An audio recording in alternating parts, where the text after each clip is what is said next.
Lorsque je me suis joint à l'Institut Promised Neighborhood, j'aurais pu aborder mon rôle de la façon dont je vous dis de le faire en ce moment, en ne faisant que des présentations PowerPoint, des conférences, etc. Mais nous aurions perdu le mouvement. Parce que lorsque le bureau de l'inspecteur général est venu faire une vérification chez Promised Neighborhoods, il est venu pour tuer le programme. Maintenant, 20 ans plus tard, les gens ont dit nous voulons plus d'argent, des montants d'argent flexibles, et nous voulons recevoir le financement sur un nombre d'années prolongé. Nous avons remporté cette victoire sous Obama. 30 millions de dollars sur 5 ans afin de commencer à créer du soutien pour les enfants défavorisés du berceau jusqu'au marché du travail. Maintenant, avant que les républicains nous éliminent, nous allons nous-mêmes nous enterrer avec des mauvaises pratiques. Combien d'entre vous connaissez des gens qui engagent des consultants pour écrire des demandes de subventions avec des membres de l'équipe qui savent aucunement qui se trouve dans ces demandes et qui reçoivent ensuite l'argent? Ça vous semble familier? Eh bien, c'est ce que nous avons fait chez Promised Neighborhoods. Pas tous les sites, mais beaucoup d'entre eux. Tout le bon vocabulaire, les bons mots, mais l'équipe n'était pas prête à partir avec les 10 résultats et les 15 indicateurs de la demande comme ici. Donc,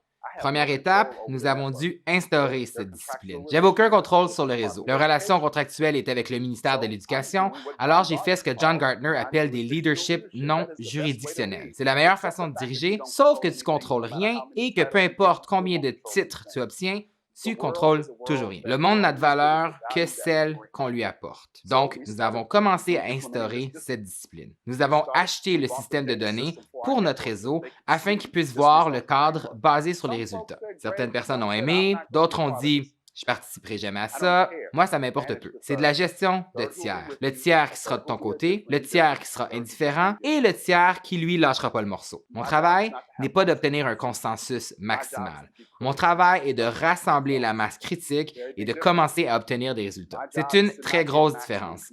Mon travail n'est pas d'obtenir un consensus maximal. Mon travail est de rassembler la masse critique et de commencer à obtenir des résultats. Lorsque ce rapport de responsabilité gouvernementale a été publié, ils ont regardé 40 des sites.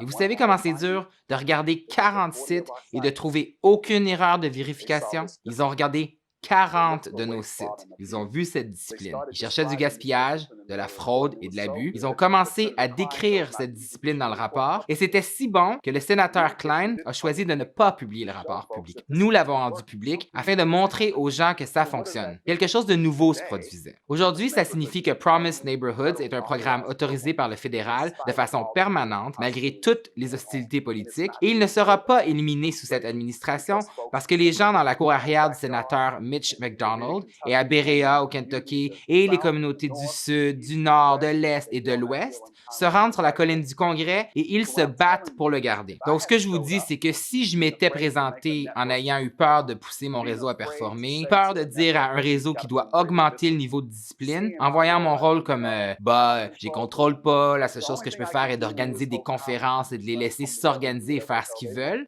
bien alors j'aurais été le plus grand coupable dans la perte de milliards de dollars destinés aux 14 millions d'enfants vivant dans la pauvreté concentrée en Amérique. Vous voyez ce que je veux dire? Avant de me rendre sur les sites et avant de me rendre au public, ça aurait été ma faute parce que je savais mieux faire. La question est, est-ce que j'avais peur de faire le vrai travail? C'est ce que j'essaie de vous faire voir ici. La chose qui est excitante, la raison pour laquelle je voulais utiliser un exemple, était de vous montrer que je parle pas théoriquement. On peut prendre l'exemple de n'importe qui et faire ça. C'est pas un processus statique pour lequel il faut commencer au sommet et faire notre chemin jusqu'en bas. Parfois, avec certains programmes, il faut partir du bas puis remonter. La beauté de la chose, c'est que vous partez pour la plus grande partie avec une toile vierge pour refaire le processus et vous pouvez maintenant maintenir ce cadre de résultats et vous concentrer à ce que tout le monde travaille ensemble. Vous pouvez emmener dans la pièce l'esprit et l'âme et l'artiste, littéralement et figurativement, afin de rendre le tout léger et agréable et créer un système où les gens sont inspirés